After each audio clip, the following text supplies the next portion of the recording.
వస్తలే ఇప్పుడు పుణ్యం పుట్ట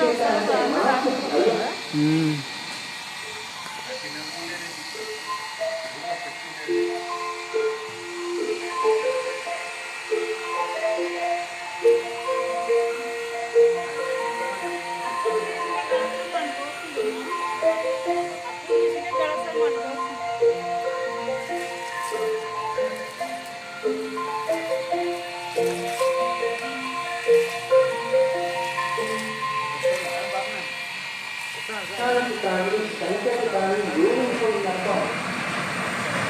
తాను ఆత్మరక్షణలోకి పడిపోయి ఒక రకమైనటువంటి భయానికి లోనవుతాడు.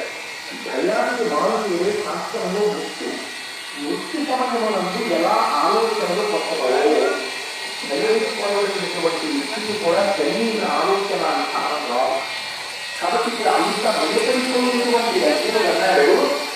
ఇప్పుడు వినియోగంలో ఒక ప్రాణం ఓ కత్తి పెట్టుకున్నాడు, చంపే చచ్చిపోతే ఏమవుతుంది? నేను చనిపోతే చనిపోయాను, కానీ నా వాళ్ళందరూ ఇది పైకి చూడడానికి చాలా బ్రహ్మాండంగా దర్శనమిస్తాను. నిజంగా పాపం అర్జునుడు ఎంత మంచివాడండి, ఎంత అహింస మాట్లాడాడు, యుద్ధం జరగకుండా